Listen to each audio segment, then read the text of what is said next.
take your time, shoot 'em up. Shoot 'em up. Shoot 'em up. Shoot 'em up.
What's going on, everybody? Welcome to Hybrid Home Studio on 343 TV with yours truly, Lewis Beck. For those of you that tuned in last 2 weeks, you would have seen the legendary Abe Duque filling in for me very kindly because, as you can see, I'm a little bit broken.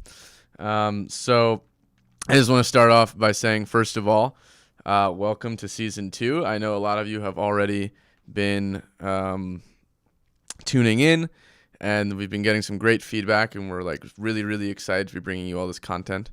But since, I'm a little late to the game here because of my surgery, I just wanted to also say welcome. And I really appreciate you guys continuing to tune in and tuning in today. And to that very point, just right off the bat, if you're here, please drop a line into the chat because I'm going to be monitoring it and answering all your questions as much as I can over the course of the stream. So for those, I'm not entirely sure what Abe was covering over the past 2 weeks, but he's super knowledgeable and he has so much gear. So I'm sure you guys learned a lot already. But I figured it would be a good idea for the first official episode that I'm hosting to kind of walk you guys through like how you go about integrating external hardware, not only with your studio, but also with your workflow. Right? Because one of the hardest things is when you have been using a DAW for like 2, 3, 4, 5 years, which is like what I had been doing before I got into analog stuff. And you're used to that workflow. You're used to being able to like infinitely edit and stuff like that. Kind of how you start using this new gear in a way that's actually effective and not only is going to make your music more interesting, but also better, right? Because the whole idea, at least in our brains, is when like we buy gear, it's supposed to make our music better, right? And so, first of all, what's up, Nefertiti? Yeah, Conskift. Believe it or not, you're not the first person to make that joke, buddy. Every single one of my friends has been saying that. It's honestly super embarrassing how I hurt my wrist. I was playing soccer before quarantine even started. This has been like a 6-month saga that finally culminated in it getting better. Also, if I just look weird because I'm holding my hand up the whole time, it's because I'm supposed to keep it elevated. So I apologize. Anyway, for those of you who are joining us for the first time and joining me for the first time, let me just introduce myself and explain a little bit about what 343 TV is, right? So my name is Justin. I have been making music under the alias Lewis Beck for many years, and recently I started making music under the alias Sylvan Paul. I had a new track that just released yesterday, actually. And it was the song that was on the opening screen that was playing. A little bit of shameless self-promotion there. Never hurts. And so I have a long history of working in house and electronic music and techno and everything in general. The stuff that I do under Sylvan Paul is kind of like this combination of psychedelic rock and blues and soul mixed with electronic music. And so as you can see, right, I have a lot of gear around my room. I'm kind of getting used to the reverse mirror effect. But, you can see I got a djembe back there. I got 2 guitar amps. I have, how do I do this? A lot of guitars. And this microphone blocking the guitars. I have a lot of microphones. And you can't see it, but in front of me, I have quite a bit of gear. And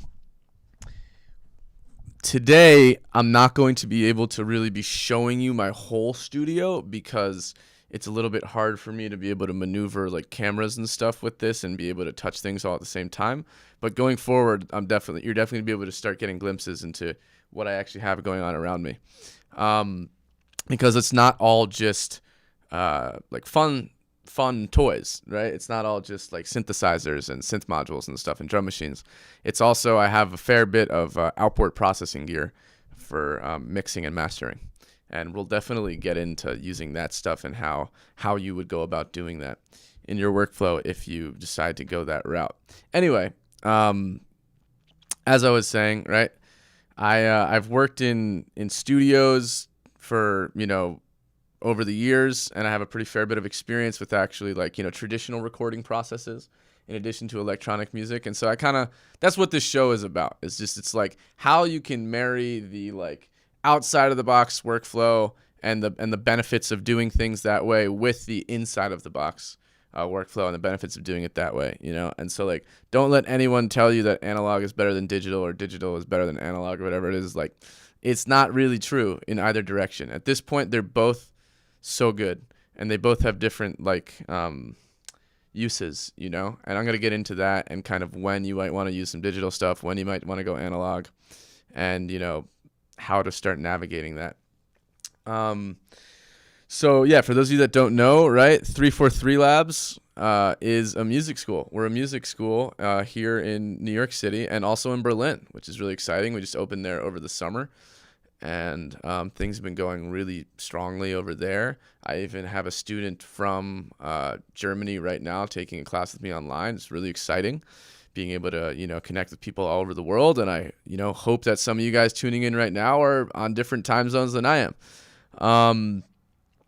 But yeah, we offer classes in all forms of music production. We teach Logic, we teach Ableton, we teach mixing, mastering, synthesis, composition, and arrangement, a vocal production course, which I myself teach. And, we have a ton of really experienced instructors. And if you've been tuning in, you're obviously very aware of that because we have all these great shows going on every day of the week. And, yeah, if you're digging the content that we're bringing you, please hit the subscribe button.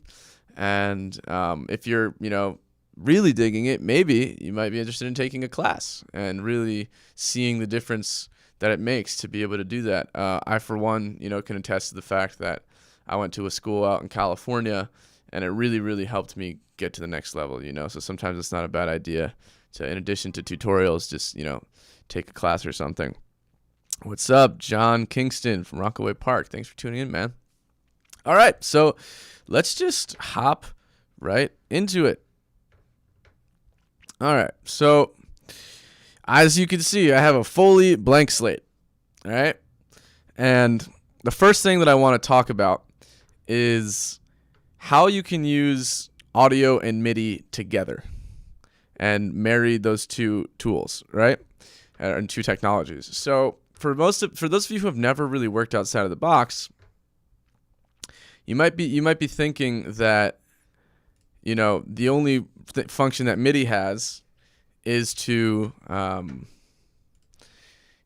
of be the placeholder information, right, to trigger audio information in the DAW, right, and from various different. Sorry, I'm just turning on my MIDI keyboard, and from various different software instruments. Excuse me. But the truth is that MIDI can do a lot more than that, and in fact does do a lot more than that. And so the first thing that I'm going to show you is the benefits of how you can use MIDI with external gear. Now, for reasons that have to do with screws and wires and it being a giant pain in the ass to set up, I cannot literally show you how to do this, okay? But what I can tell you is kind of how it works. So, MIDI technology has become a little bit misunderstood in terms of, like, I think, people that are new getting into music and music production, because it's increasingly become associated with, like, USB, right? And the thing is that MIDI's been around since the early 80s. It was actually invented by a guy named Ray Kurzweil, who is an incredible inventor and who's a neuroscientist and currently works at Google on a $50 million a year salary, heading their AI division. And so that's the guy that invented this technology. And what's amazing is it's never been updated since. It's honestly kind of insane. And so what it stands for, right, is Musical Instrument Digital Interface. Now, that's not that important. All that you really need to know is that MIDI is what facilitates the musical process, right, the way that musicians interact with instruments, and brings it into the computer so that we can sort of imitate it, right? So for those of you that are familiar with the way that MIDI works, right, which should be most of you, I would assume, at least in the DAW, right, is you can draw it on wherever you want, and it creates for you, music. And then, you have your velocity settings, and you can quantize it, and you can, bring it off beat and everything to create swing. Like, you guys know what it's all about. And so the thing is, though, is that you can also use MIDI information to actually trigger external synthesizers and external drum machines. And so the way that you do that is you get something called a MIDI interface.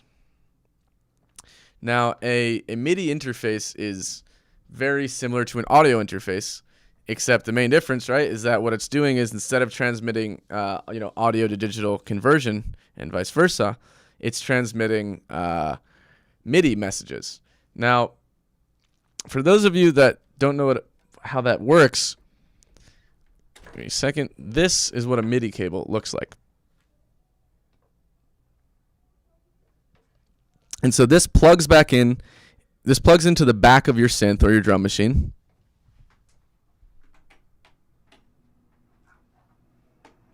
Sorry, as you can see, I can't really use my wrist. And what it does is if you have it plugged into the interface, right, you can actually run the MIDI information from your computer into the synth and then back in.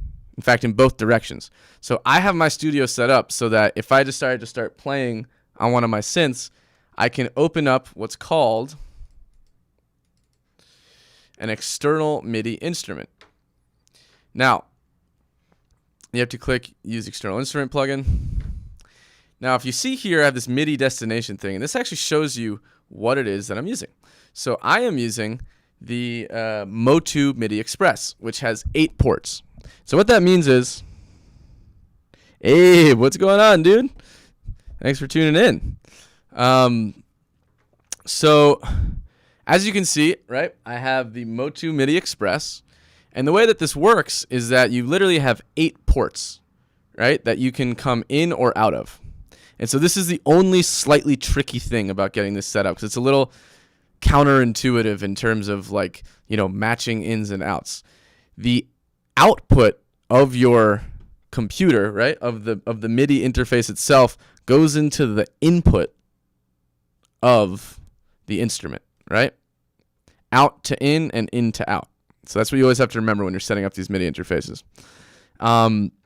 So also similarly, the MIDI output from the synthesizer or the drum machine or whatever, you know, whatever it is that you're using, comes to the input of the MIDI interface.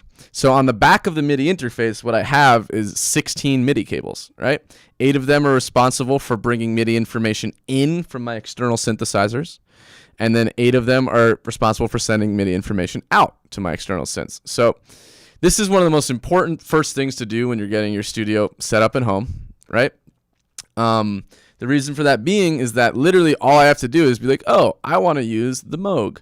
And I just know that all I have to do is come over to port 3 where I have it set up on channel 6. So that's the other thing, right, is that you have 16 channels. So it's usually a pretty good idea to choose an individual channel for each synth as opposed to having it transmit on all. And then I know that I bring it in on channel 7. I could also bring it in on channel 7 and 8 if I wanted to go stereo, but I'm going to keep it mono for now. And so once I have that set up,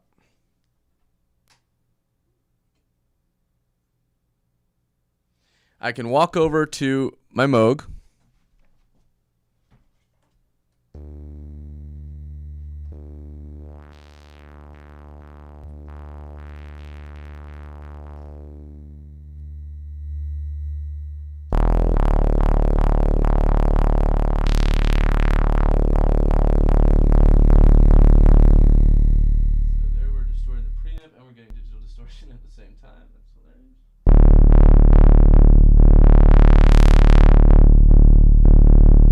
Cool about this is what I can do now is, let's say I have, like, you know, a musical idea and I want to play it on the Moog, right? So what I'll do is I'll turn on my metronome because I have nothing else going on. I'll walk over here.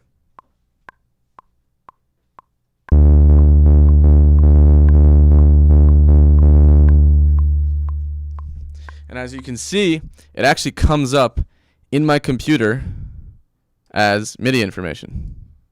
And now when I press play, it's like having a digital instrument inside, right? It's just like using another synth, except the only difference is that I don't have control over it digitally. I have to go touch it manually. Yeah, sorry, Nefertiti. If you buy synthesizers, you're going to want to buy a MIDI interface, unless you just have one, right? So, like, that's something I should say is, like, when you buy if you have one external instrument, like, you don't actually need a MIDI interface. You can just plug that thing in USB. But the second you get more than one thing, yeah, you're going to probably want to get one of these because it helps streamline the process. At one point, like early on in my burgeoning hardware obsession, I brought a USB like expander, right? And I was plugging all of them in via USB, and it was just creating such chaos. So what I can then do is I can do all the traditional things that I do with MIDI. Now, I should point out that the Moog Voyager, which is what I have over there, does not respond to to velocity. So I always ignore velocity whenever I'm using that one, right? So in addition to just like, yes, Abe is very correct in saying that. That's a good thing, is they're not particularly cost prohibitive, and increasingly a lot of synths come with them, not synths rather, I'm sorry, a lot of interfaces come with them built in. So it just depends on what you're trying to do. But once you start getting to that like expanded level of using a lot of stuff, it's probably a good idea to snag one. So then I can like loop this out, right? So I'll just loop it out to bar 9. And now what I can do is without having to play the synth, right? I can just start creating the sound that I want. Now, I've been on this like slowed down vibe lately.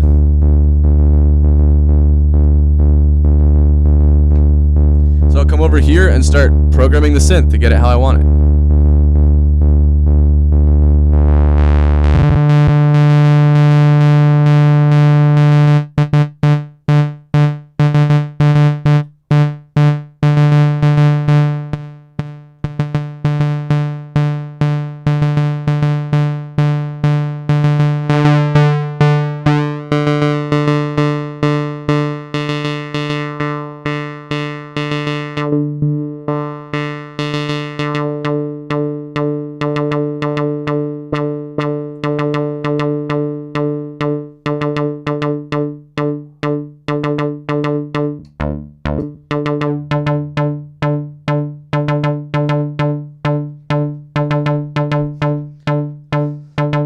So then I'm going, all right, I like that. All right, I get close to the sound that I want. Oh, Andrew, thank you so much for joining in from Canada. The song playing in the opening was actually my song. I just released it yesterday. It's called Shoot 'Em Up by Sylvan Paul. That's the artist name I go under. So let me just shamelessly self-promote for a second. If you want to go look that up. It's called Shoot 'Em Up. So have a look at that.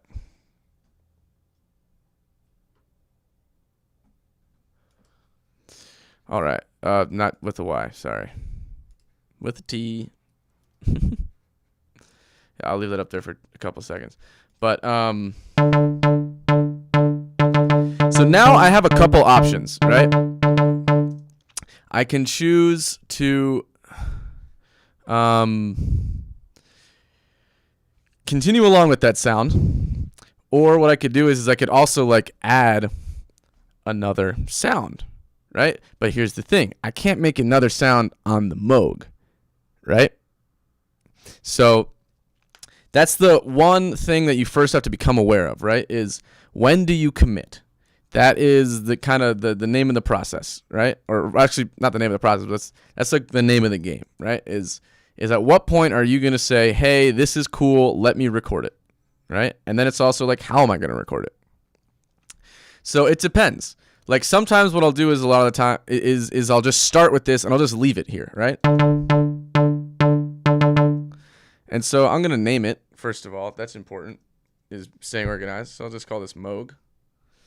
And then maybe what I'm going to do is I'm going to go over to the Prophet, which I have on top of it, and I will add something on there. Right. So I'm going to label this Prophet.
I like that. So what I did was I literally just click hold, which is basically a sustain button on the Prophet.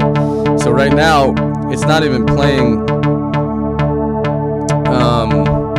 any MIDI.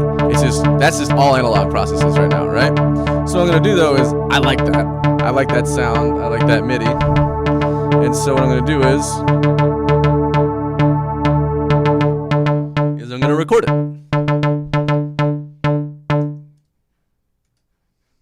And again, I'm just recording as MIDI right now, so I'm not committing to anything just yet.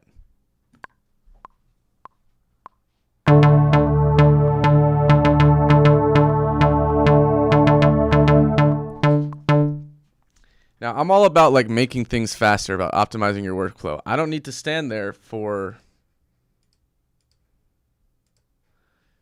19 seconds, 20 seconds essentially, just holding the same two notes if I'm not going to change it, right? So I'm just going to go ahead and drag these out to right here. And yeah. So I'm going to also, that's like a little too much. So unlike the Voyager, the Prophet does respond to velocity, which is awesome. So it's also good to know, like, in the same way that you wouldn't use an acoustic guitar on the chorus of a hard rock song, you know, you kind of want to know like what your instrument's capabilities are, like what each of your synths specializes and optimizes at, right? So like if I want like super thick bass with just insane, like really consistent sustain that just tears through a mix, right? I'm going to probably use the Moog. But if I want something a little more nuanced with a little more feel and weird tonality, I might use the Prophet to make bass. And sometimes I might use a combination of the two. I also have a mini log and another Rev 2 over there, right? And so a lot of the times I'll actually program MIDI, like a single bass line, and then separate it over three synths and kind of create this like this 3 synth bass line, even though it sounds like one instrument kind of.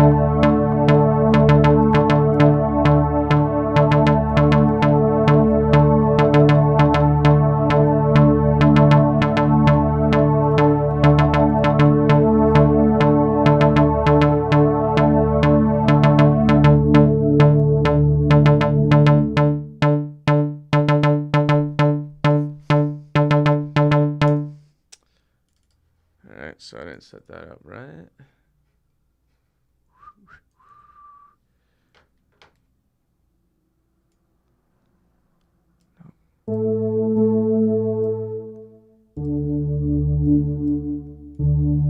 And so this is where it's just like you got to be making certain types of decisions. Do you know in advance if you want this sound to stay static? Do you want to open the filter? Do you want to do modulation? Do you want to do automation? So there are a couple different ways to go about that. Like I could totally set up automation from here using MIDI to automate the synth for me, but I actually hate doing that. I really prefer to like manipulate it myself and have it be inconsistent and imperfect. I think that adds like a much more human element to things, and I'm a really big fan of that. So what I'm going to do is kind of create this like epic kind of intro or something where I'm going to, whoa, that's not what I meant to do.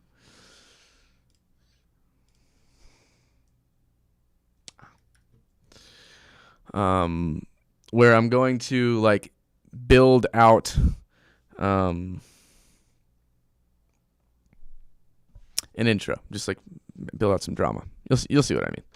All right, so I'm gonna first listen to this.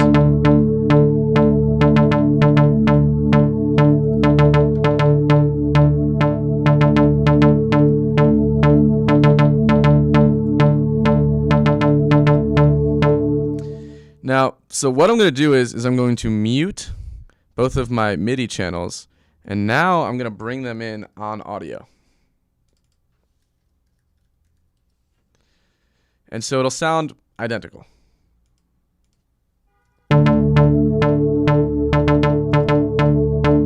Now, there's a reason that I'm doing this. I'm going to go over there and adjust these synths and start modulating them, and I'm probably going to do it simultaneously. So,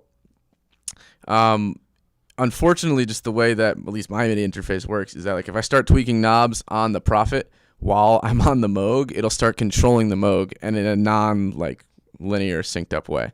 So if I'm going to be, once I like get the musical concepts down, I like to just stick to tracking or monitoring with audio. Now what I am going to do is I'm going to like add notes here, like to expand musically.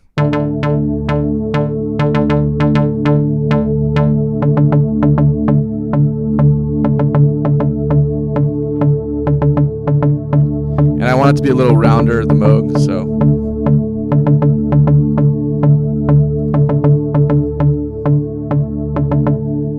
Oh, that's why it wasn't working before. Silly me. So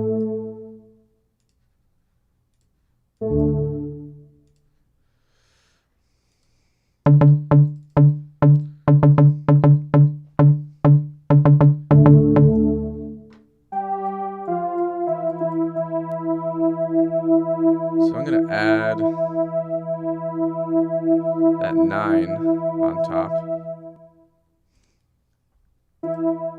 I think that's what I want to do. Yeah. Now, for those of you who understand a little bit about tracking, you'll know that I'm coming in way too hot on this Moog.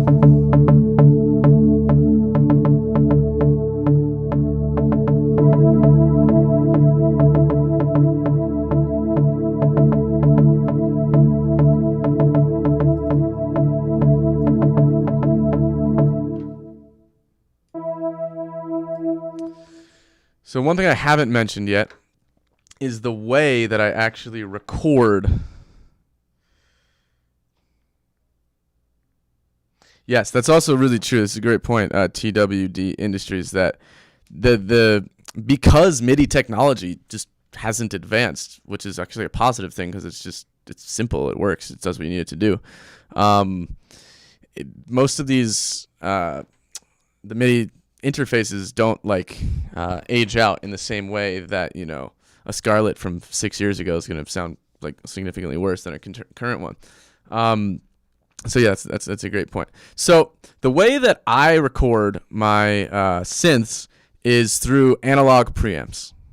So for those of you that don't know what a preamp is, right? A preamp is designed for, specifically initially it's designed for microphones to bring them up to line level. Microphones generate extremely low-level electrical signals, and then when the capsule vibrates, that then need to be amplified to what we call line level, which basically just means that there's enough meat there for the gain knob to start actually being, doing more than just aggressively turning it up. And so the thing is, though, is that when it comes to synthesizers, preamps are also really important. Like I was, just using a standard Focusrite interface for years, the Claret, which is like slightly higher class in terms of conversion than the Scarlett. And the second that I started using analog preamps as opposed to the digital preamps that were built into the Scarlett, or I'm sorry, into the Claret, I was pretty blown away at how much richer and more detailed and more sturdy and powerful things sounded. So if you're working with external synths, it's not the worst idea to get some sort of preamp thing. I have the Universal Audio 4710D. The main reason being is that it's a pretty cheap way to get 4 decent quality analog preamps. It's not cheap, right? It's still $2,000 or something. But the thing is that a high quality preamp is going to be at least minimum $500. And you'll hear a significant difference when you start going up in price class. Unfortunately, preamps are just like that. Now, it doesn't mean that there aren't cheaper ones that sound sick, but there's a huge difference between one that's below $1,000 and one that's above $1,000. That being said, these pre's on an individual level are really only probably about $500 each, and so they're definitely they're decent. They get the job done, and they sound good. I like the way they sound. And what they're responsible for doing is they add harmonic content to the synths in addition to bringing them up to line level. So synths also need to be boosted when they come out, right? They're actually kind of a weak electrical signal. So, if you're playing in a live configuration, you have a mixer, and they're loud enough that you don't actually need preamplification the same way that you need it with a microphone. So you can just crank the gain knob on a mixer, standard one. But synths sound really nice when you put them through analog preamps, like really nice.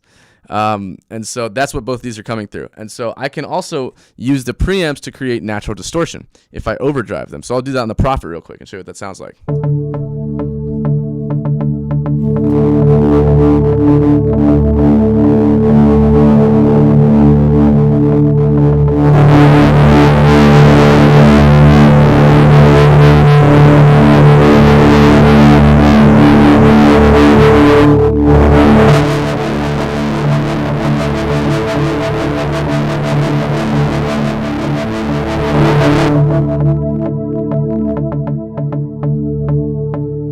So you can also use preamps as like sound design tools.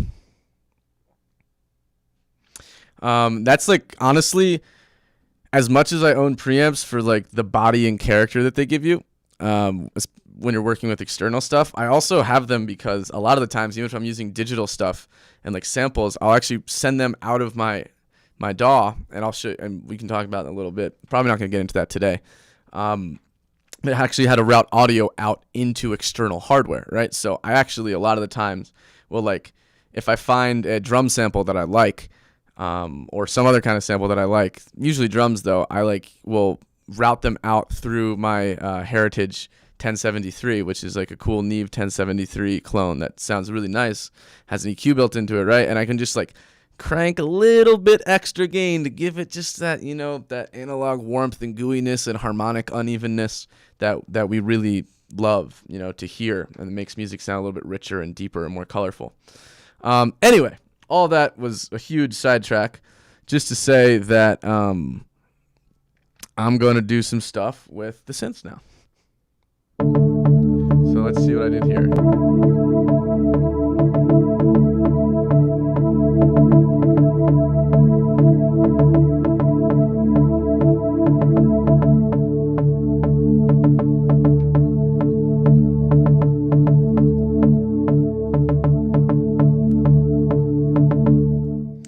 Now instead of going to the 9, I'm just going to go to an octave up. Always a nice way to add drama. That's just a musical thing.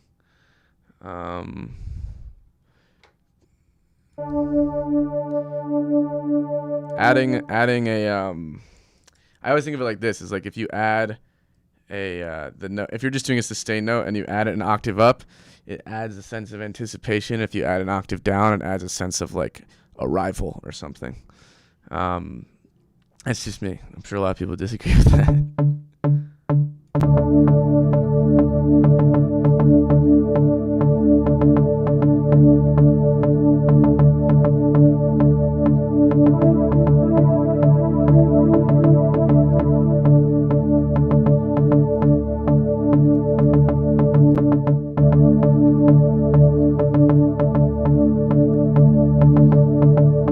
Go ahead and sustain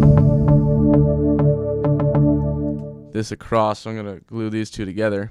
So a lot of times what I do, right, is it's a little bit of a slower process. I'm not going to lie. I can actually make music much faster in the computer only using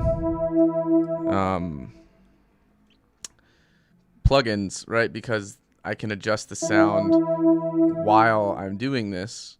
What I mean by that is I don't actually have to record the sound, because that's what I'm going to have to do, is I'm going to ultimately have to record this. But there's something really beautiful and meditative, at least for me, about like working a little bit slower and like being really deliberate about what you're doing, and then being able to have like really like close tactile control over the processes of creation. All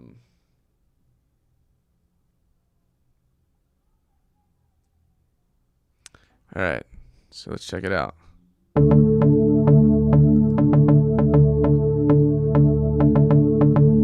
what I'm going to do is I'm going to keep this going, and And now what I'll do is I'm actually going to use my mini log, which is right here.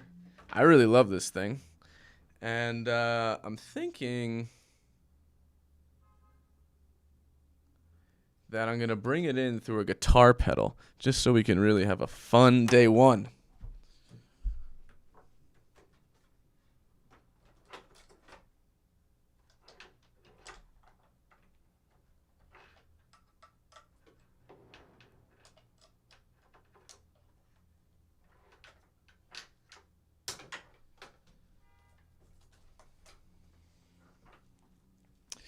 So one thing that's important to talk about, it's really, really boring. It's not a sexy topic at all, is the difference between a balanced and an unbalanced cable.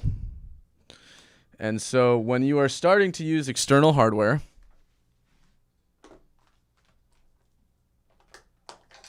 it is important to learn that there are two types of 1/4-inch cables, and they function slightly differently. And Abe, if you're still on the stream, you probably will be able to clarify this because I always fuck this up, actually. So this is a balanced cable. And the way you know that it's balanced is because it has 2 lines. And this is an unbalanced cable, and it has 1 line. And basically, I forget the exact science and electrical specifics behind it, but I'm pretty sure that you get higher gain but also a higher noise floor with unbalanced, and you get lower gain but a lower noise floor with, what did I say? Sorry. Higher gain, higher noise floor with unbalanced, lower gain, lower noise floor with balanced. Oh, honestly, it might be reversed, so I always forget. Bottom line, though, is that your synths can take balanced and unbalanced. It really doesn't matter. However, I use a lot of guitar pedals, and I also do a lot of DI, direct injection, direct input, into my preamps, depending when I'm swinging things around in the studio and adjusting where signals are flowing. And there are a lot of DIs that just on preamps will not read a balanced signal. So I tend to just run unbalanced across my whole studio. Mainly except for when my actual hardware for mixing, that stuff's all balanced and balanced to my speakers. And if you're interested in that, you can find me on social media and ask some questions. It's really boring to talk about here. But essentially the reason that I do that is because if you go balanced in first and come out balanced, you're going to raise the noise floor significantly. If you come in unbalanced and come out balanced, not that much will change. And if you go balanced in, balanced out, or unbalanced in, unbalanced out, it should sound pretty normal either way. So anyway, all that is just to say I'm running a really, really long unbalanced cable across my studio right now over to this guy, which is super fun. This is a pedal from a company called from Maris, and it's called the Polymoon, and you'll hear what it does. It's absolutely ridiculous.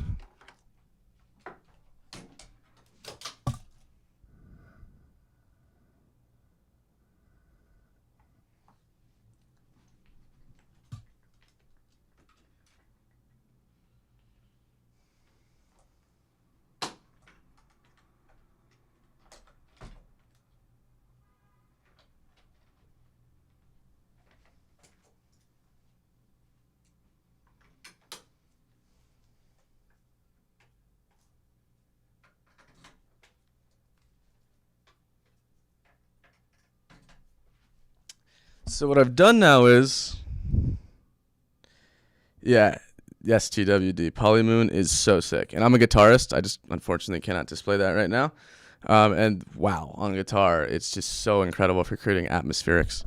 So what I've done is I've taken, the cool thing about the Polymoon is that it's a very contemporary pedal. At this point, guitar pedals are used equally as much for synths as they are for guitars. A lot of the top electronic music artists that are using external stuff, external hardware, are going to also be using pedals because they just give you this It's just like you get more earlier in the chain, and there's a lot to that. There's a lot to be said for that.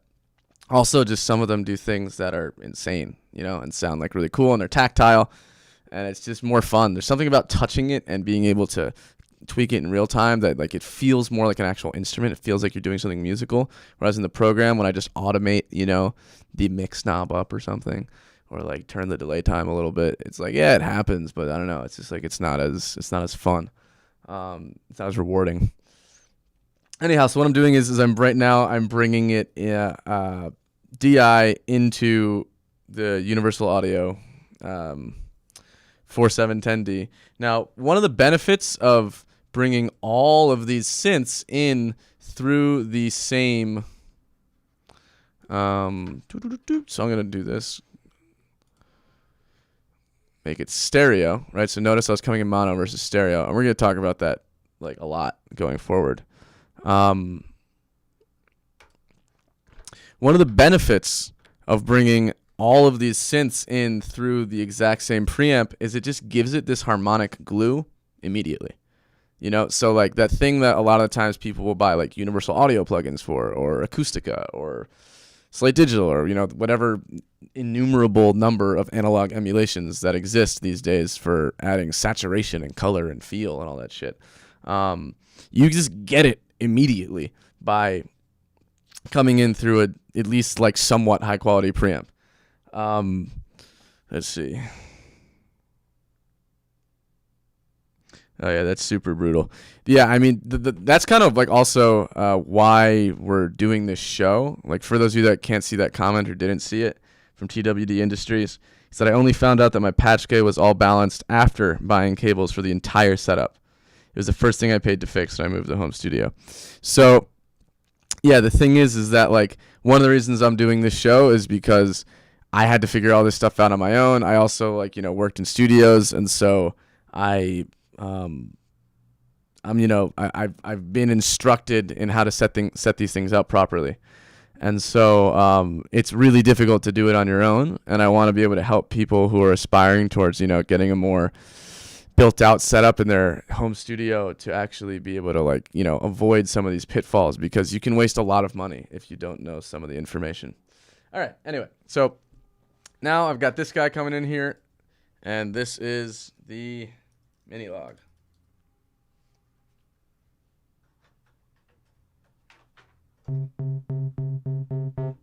Cool. So I'm just going to boost that signal quite a bit on the preamp.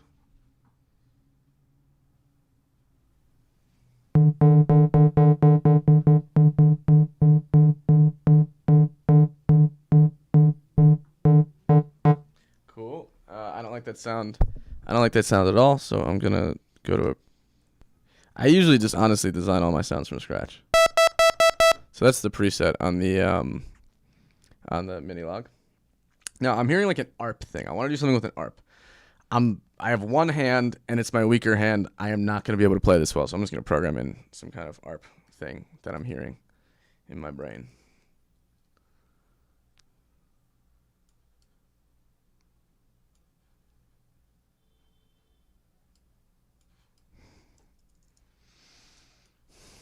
So I don't really know what I want to do with it yet, but let's play. I'm in D, and I'm definitely going to work in minor, so I'll just assume I'm in D minor. I'll act as if.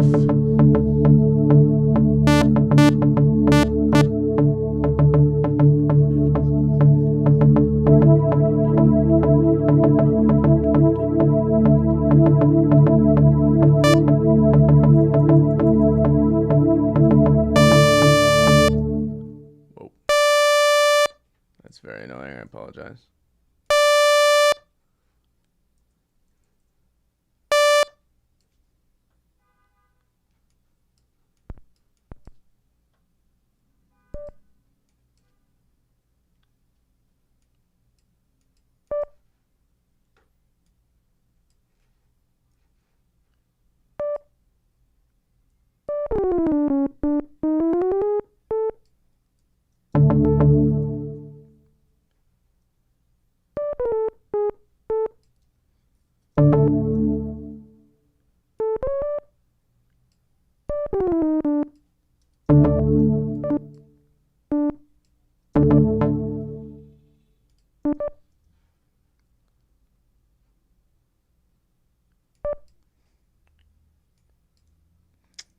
Sorry, this is where the one hand situation becomes a little bit difficult.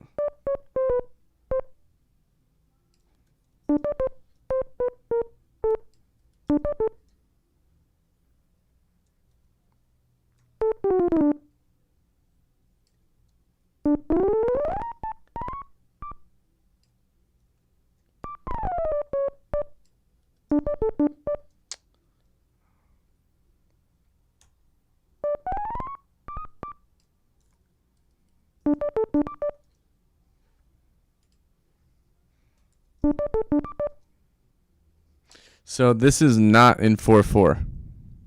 This is in 3/4. This is like the classic techno arp trick. I love doing it.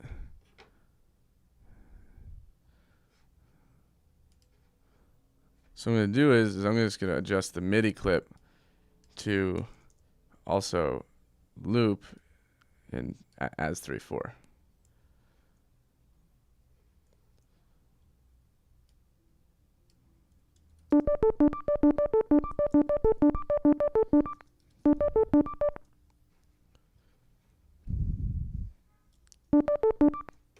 That's somehow swung for some weird reason. So now that I have the MIDI, and this is the way I usually go about doing it, is like, I'll get the, it depends on whether or not, A, if I have two hands, and B, if I'm playing it, but like, I'll usually like quickly dial in something that's a vague resemblance of the sound that I'm going for, but then like program in what I'm trying to do, and then once it's playing and looping, then I actually like will start adjusting the sound. So first, now that I had that, right, I'm going to do the exact same thing here, where I'm just going to create the mini log. This is coming in on inputs 9 and 10.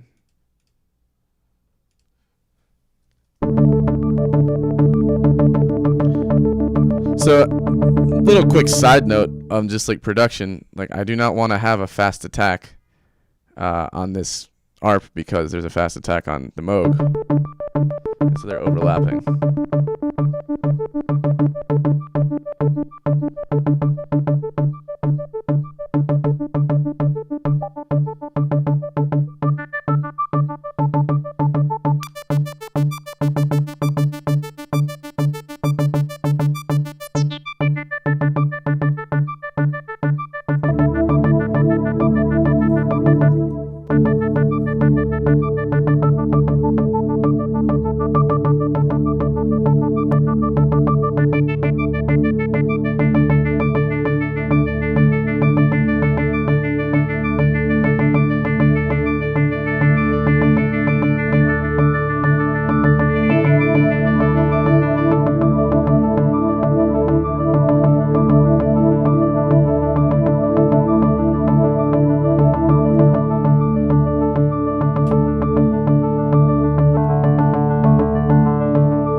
Flying around, which is just so nice.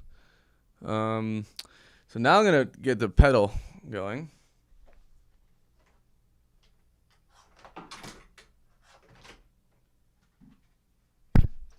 I can actually do this right here so you can see me messing around with it in real time. Turn it on.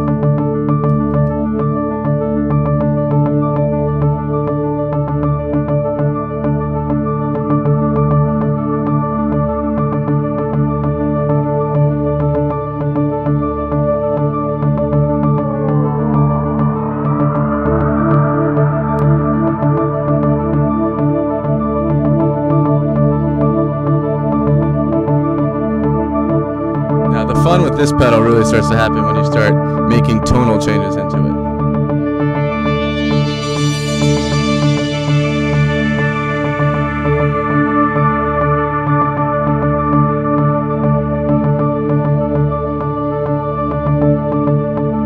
Now we we are clipping the DAW, which is no fun. So I'm just going to turn everything down. And now, for the last 5 minutes that we have together, I'm going to show you how I would like build this epic intro. What I'm going to do is I'm going to actually record each thing one at a time, especially because I only have one hand. And so I'm going to first do the mini log because the ARP. So now that I actually have, like, I know what each thing is, I'm going to call this the ARP. I'm going to call this the pad. And I'll call this the Moog lead, at least so I remember what kind of lead it is. And then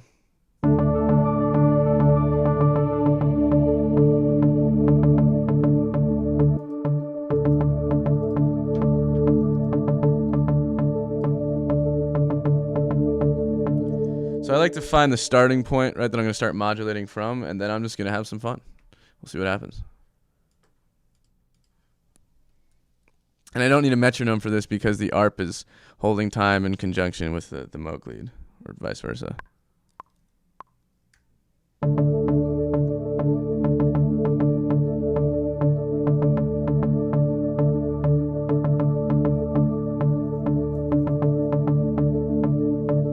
So what I'm going to do is I'm going to adjust the time a little bit. And it's going to make it go weird.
And so instead of having to program all of that automation in, it's all there as audio.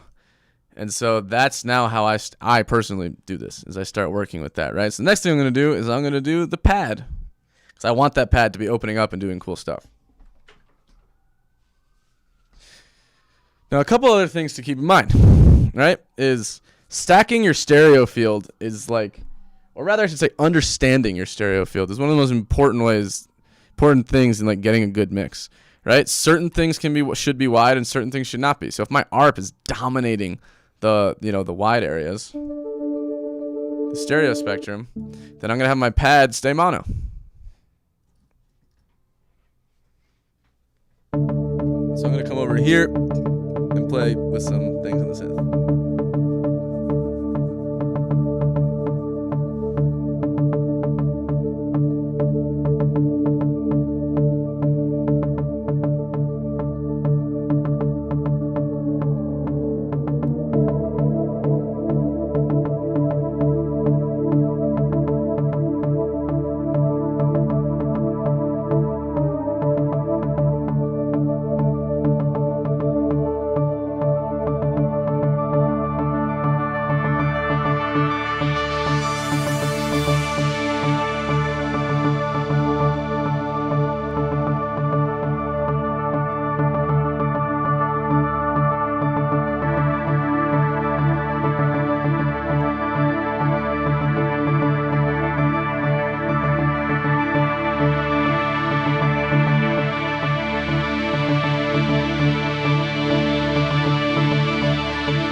So what I just did there was I was playing the preamp towards the end. So I created a natural surge of distortion in the recording.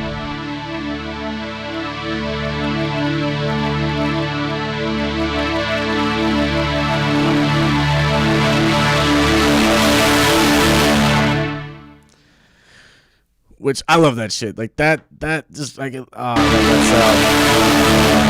not like over and over again, but in isolation, just happening once or twice over the song. That's super cool. And so the final thing I would do is started just playing with the Moog lead. All right.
So part of this process is also understanding that like you're gonna make mistakes, especially like if I didn't practice that. So because we're on like a time constraint, I'm not entirely being faithful to the way that I would do this workflow. So a big part of what I would do is I actually would practice the performance before I do it, in the same way that a guitarist would practice the lick that they're about to play, right? I would practice the performance so I got at least a nice approximation of what's going to happen when I turn the knobs to a certain point, right? Because the whole thing is that, like, with audio, this is the whole scary thing, but also beautiful thing about this, right? Is that, like, you can't change it once you do it. You can do, like, some cool witchcraft, but, like, you don't really want to. You want the sound to be pure. So I'm going to look at what happened over here.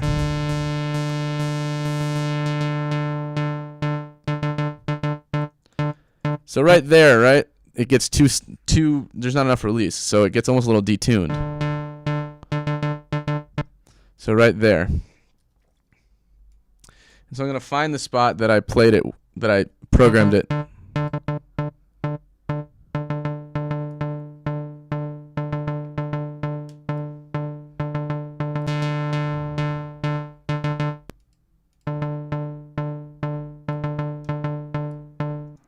So I'll bring this over here.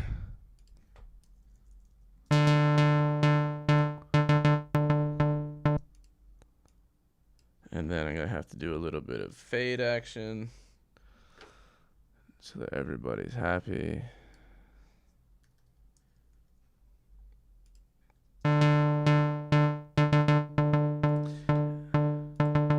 Maybe what I'll do is this. Yeah, that works a little bit better. Get a little bit more of believability of like the consistency of modulation. And now we're basically back where we started, right? So I can just loop this if I wanted.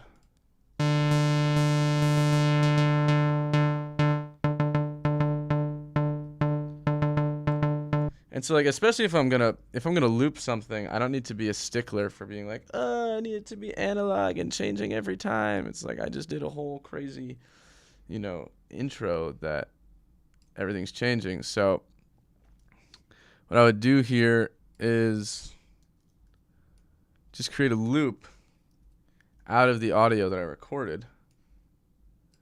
Oh my god, man, this one-handed shit's killing me. Okay, here.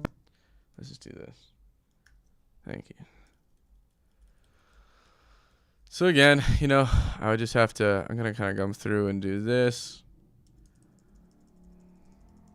And then I would just drag that over here. Oh my god. Options stay held. There we go. And so now we can listen to, and so now we would just be, you know, building up from there.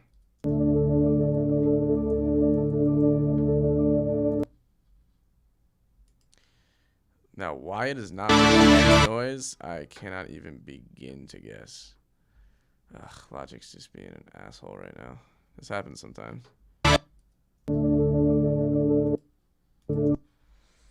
So, you know, troubleshooting is one of the #1 things you gotta do. So I would literally just restart Logic.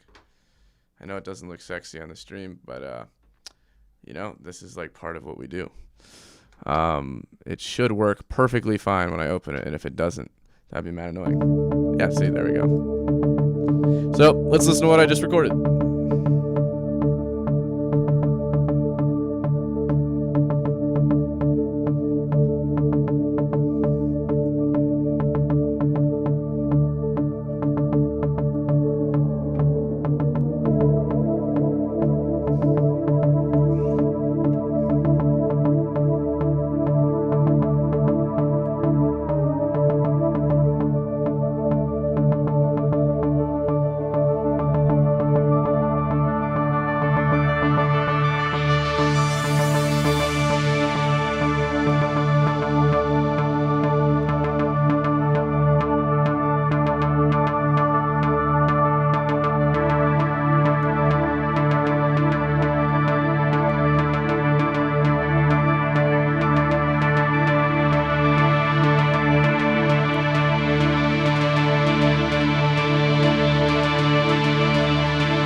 Man, sounds like the Moog was slightly out of tune, but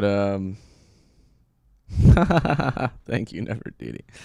So I'm now gonna I'm having some fun, so I'm just gonna start playing around a little bit now. So I'm gonna show you next how you can use your drum machine. Now, unfortunately, you can't see the drum machine; it's sitting in front of me, but it's right here. I promise. And as my hand gets better and my camera angles become more dynamic, something like this will be more fun to watch. So I'm plugging it DI into a preamp. Sorry, just forgetting words left and right. And then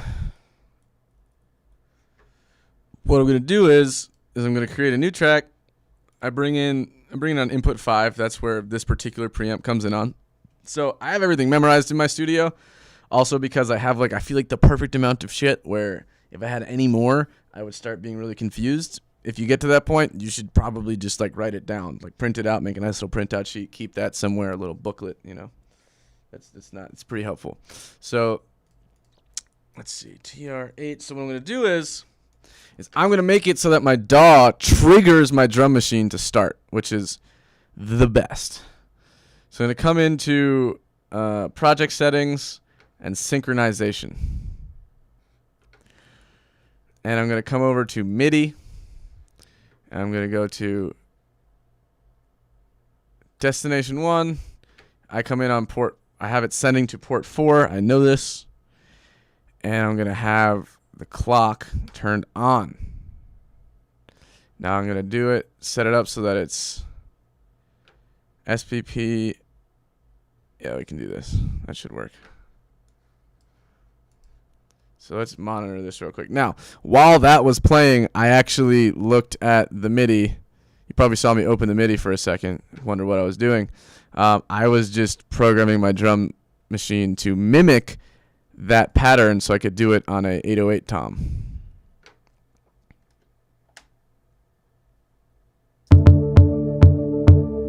And boom, I just pressed play.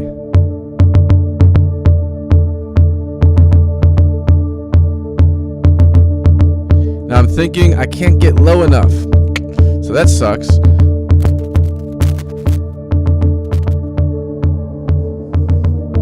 So I'm just gonna do it with the bass drum.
That distortion is coming from overdriving the preamp.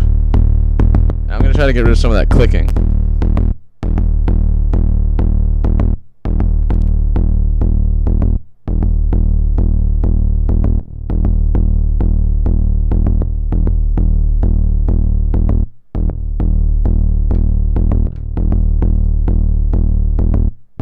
So when it's cutting out, that's actually the result of the preamp being too overdrived. You can actually overdrive it to the point that it'll just stop feeding you information. So this is kind of where gain staging comes into play. You gotta work with it a little.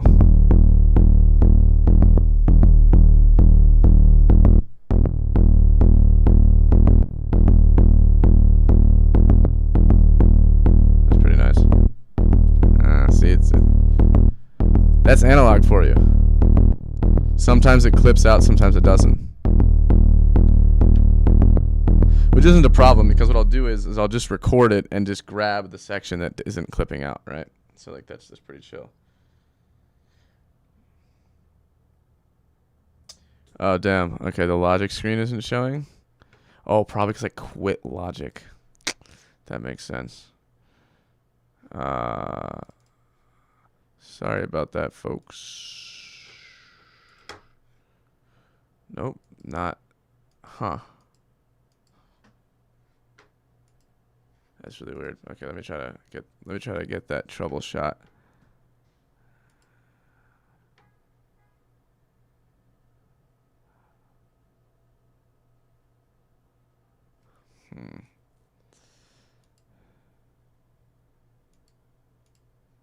There we go. Sorry about that. Thank you all. Luckily, I wasn't doing much on the screen. I was just playing with my drum machine.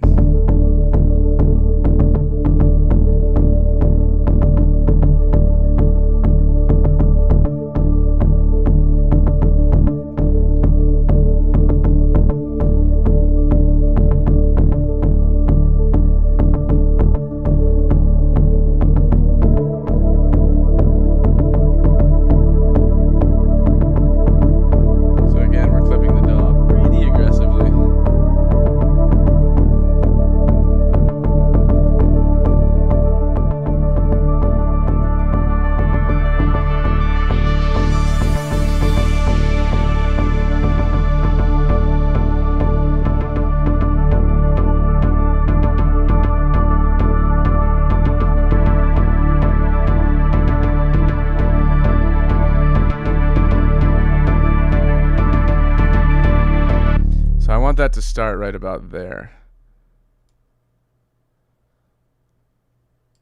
So I'm gonna mute this for a second.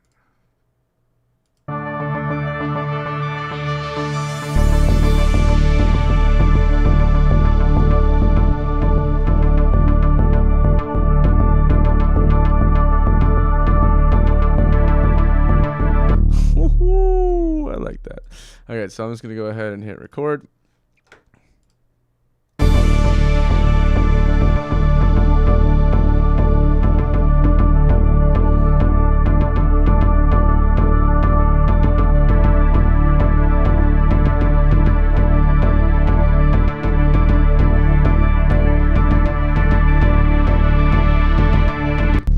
Cool. So there's already a bunch of times that it dropped out in terms of the volume. So I'm just gonna go and like find the spots that worked. I'm pretty sure I got 4 bars, which makes me super happy because I'm like very neurotic and like things to be perfect.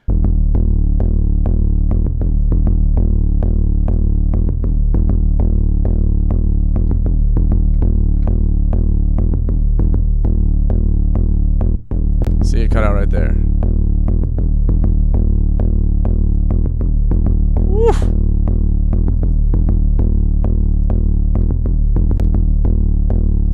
Now, there's some ways to get rid of that clicking. Dude, that's mean. I'm not going to lie. That is super mean. All right. And so, again, this is just going to be distorted 808s. So, like, that distortion is literally natural. That's just what happens when you overdrive the preamp circuit. And I'm going to be honest, like, it's really hard to get that type of distortion digitally. This is another reason that I use a lot of external stuff.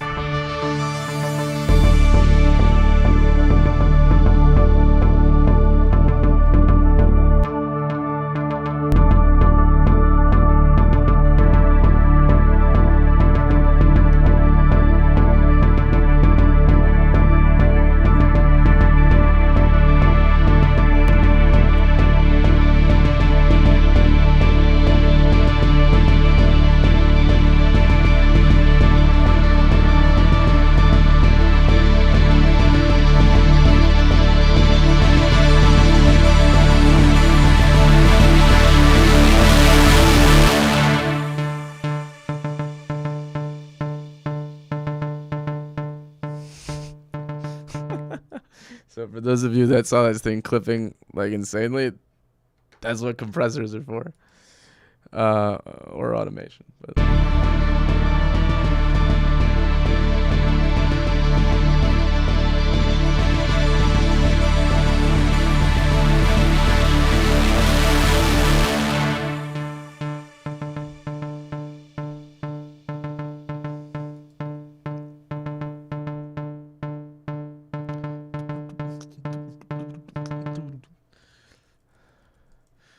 all right, so a couple things going on over here. They got all these little clicky clackies. Right? Every time the audio cuts off, it clicks. So for those of you working in Ableton, you'll know. Thanks, man. Vangelis, however the fuck you pronounce his name, quite frankly, is one of my biggest influences. He's the man. All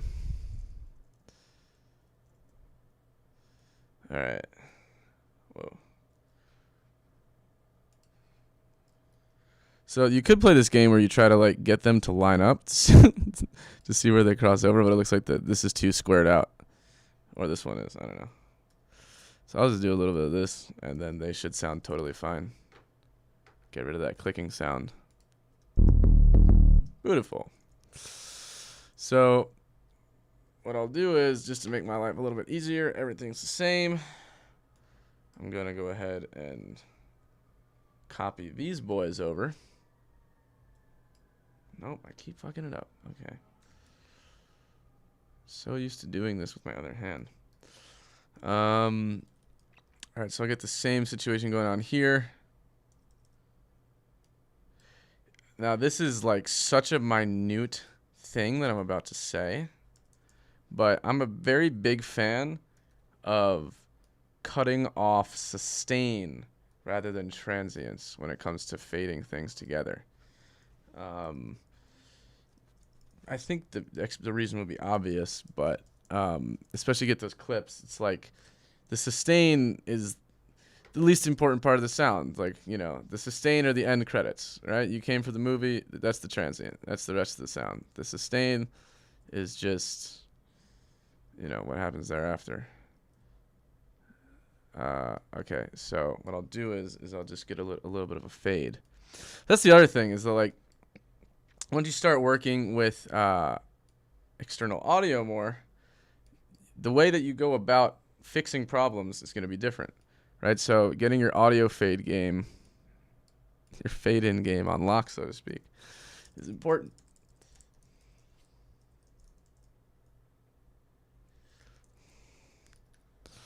All right.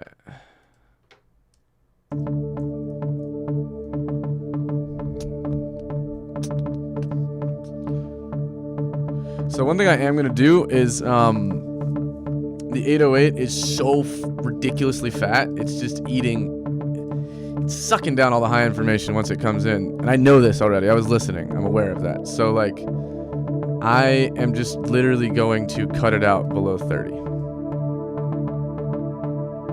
Probably even just 20, to be honest. Like, I like things that happen from 20 to 30. That's where all the craziness occurs. But we'll see if 20 works.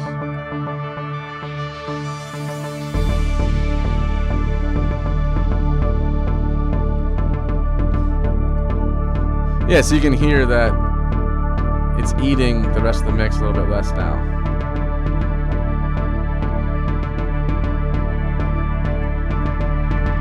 So that's something to be aware of with, like, analog synths, especially the Moog. Well, actually, this couldn't come from the Moog. It just sounds Moogy.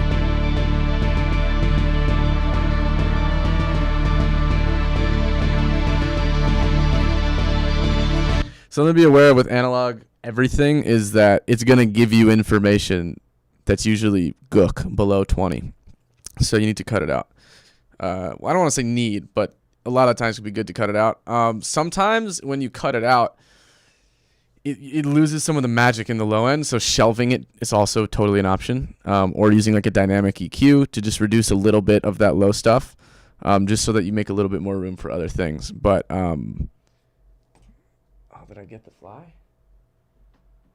Wow, sorry. Side narrative, the fly is dead. Very sick.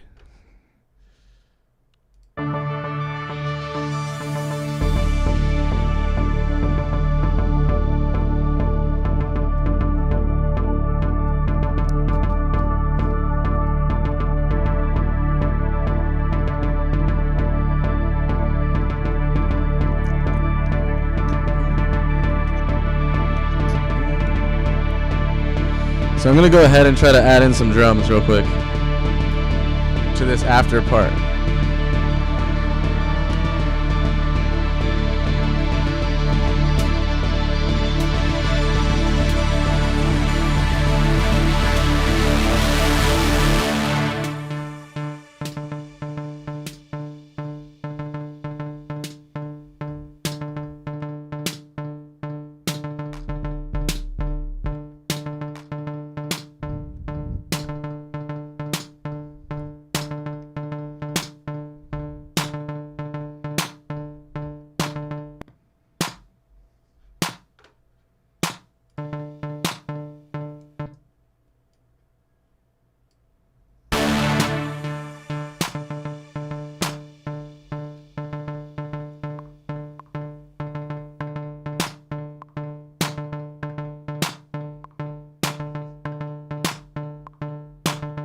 So I don't really know where I want to put that yet, but I know that I like the way that sounds. So I'll just go ahead. Oh, excuse me. Go ahead and record that. So snare clap, I'll call that. I don't know why I have an apostrophe.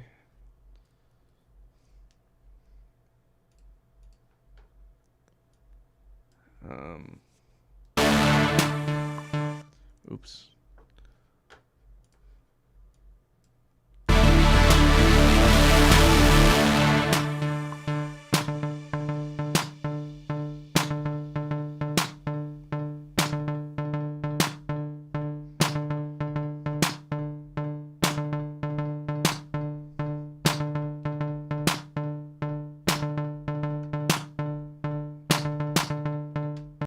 Cool, so I just did a little bit of drum programming to add in that extra clap there on the end. So let's see how this starts.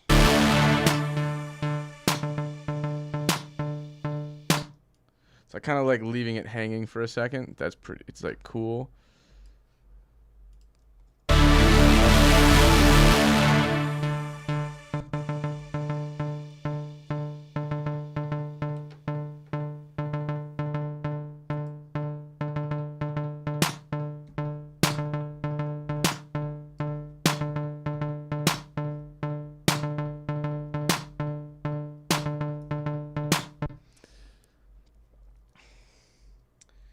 So I'll probably use a similar 808 type of sound now for a bass kick. Let's see.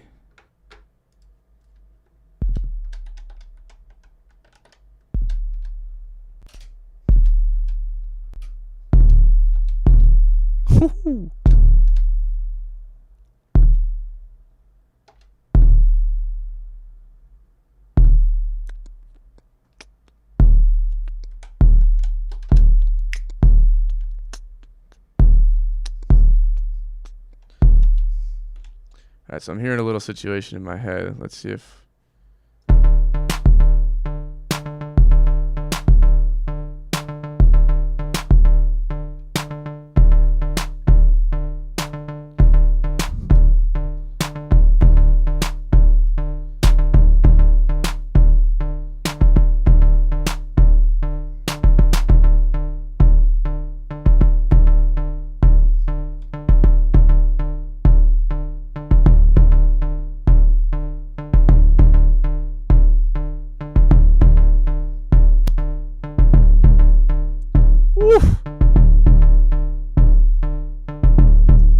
I like that a lot.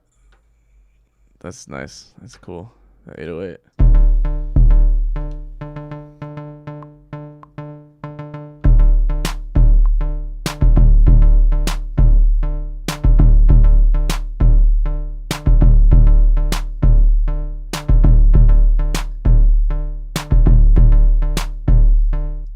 So I want to revert. Okay, so I'm going to have it go one time, go that cool situation. And the second time around, not. So take that. Yeah, so it goes.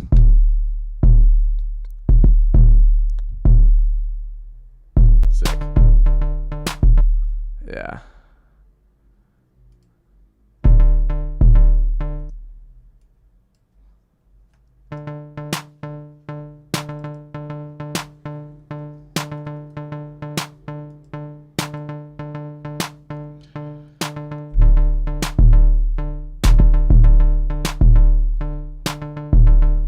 Yeah, around there. So I'm like 41, whatever.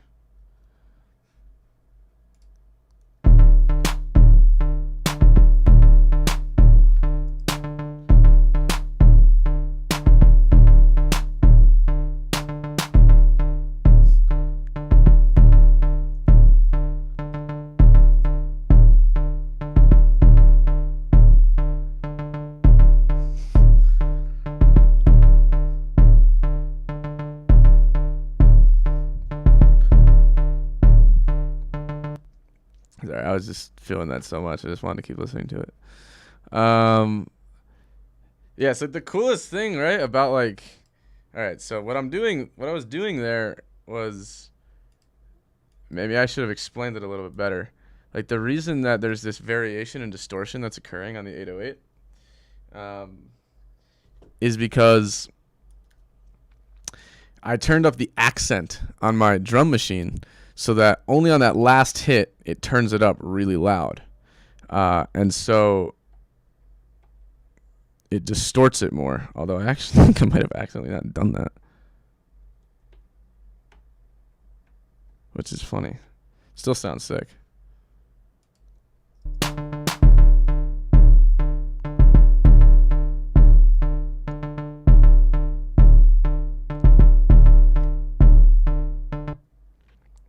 Okay, so let me, hold on a second. I might actually end up re-recording this because I want it to be this other way.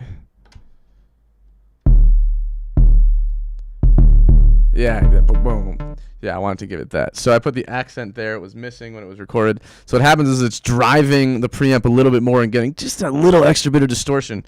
And so I'm almost like articulating the bass with distortion, which I think is pretty cool. Definitely think that's pretty cool. So I'm just going to go Command Z, Command Z. Unfortunately, I have to get rid of that thing I just recorded. It's still going to sound badass. And I like the way that that's looping around, so I'm going to do that. And then let's record the 808.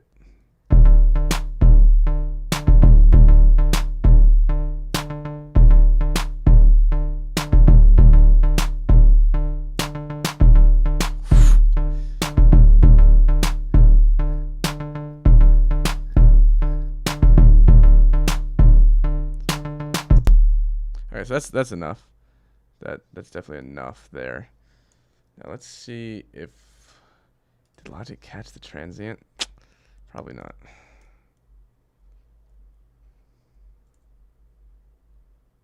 Oh nope, it did. Okay, cool. So I do like to line up my transients directly as on beat as possible. That's the other thing, is like sometimes there's a little bit of latency in the recording. So, it won't be like as ironclad, you could say, as like digital from time to time, but that shouldn't really be a problem. So let's see.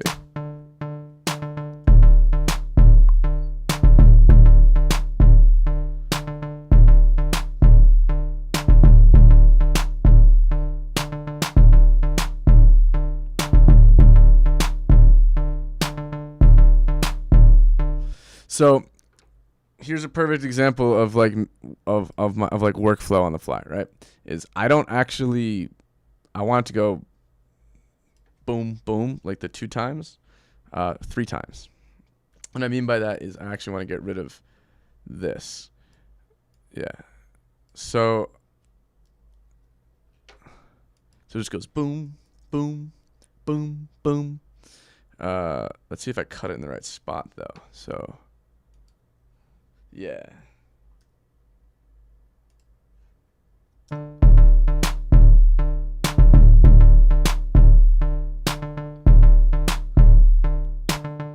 Right, so that's what I want to do. So I'm going to go boom, boom, boom, boom. Man. Oh my God. There we go.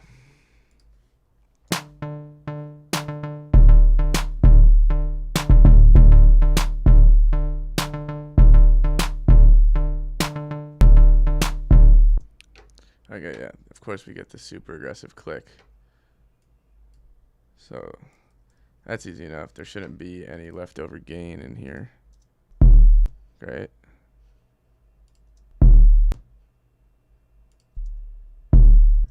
Cool. So what I'm going to do is now, this is my loop.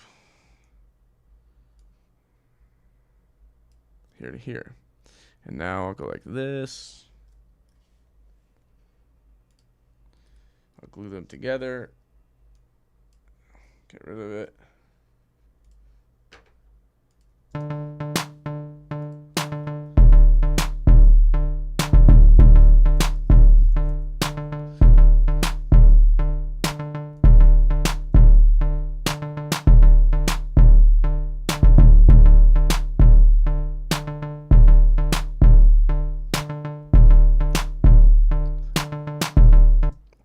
And so on and so forth.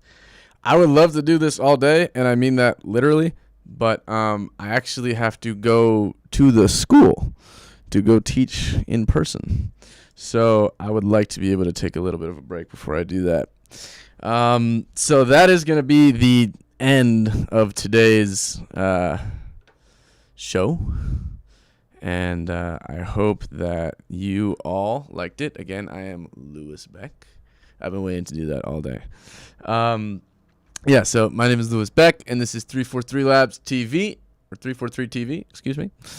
And thank you all for tuning in. I really appreciated the engagement in the chat and everything.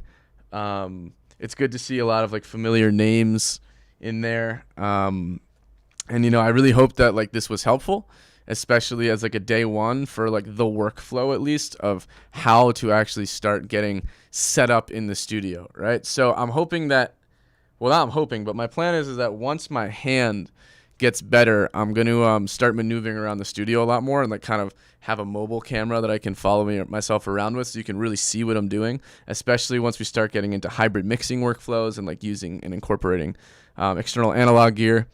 And yeah, I mean, this was really fun for me, as you probably could tell. I think I'm going to probably turn that into an actual song. That's pretty cool. Yeah, if you dug the material, if you dug the content, if you're digging the content overall and you haven't subscribed yet, go ahead and subscribe.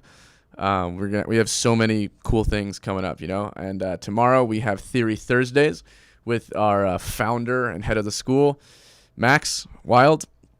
And that's going to be, a really informative one. And don't sleep on your music theory. I know that maybe it's a little bit like more challenging and stuff than, this kind of like production. But if you don't have the theory, then like you can't really do all the fun stuff with this, right?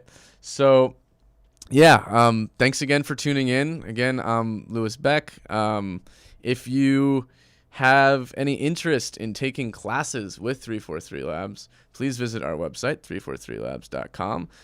If you have interest in taking classes in person and you're in New York or Berlin, also, you can go to 343labs.de, I think. Don't hold me to that. You might have to go to .com still.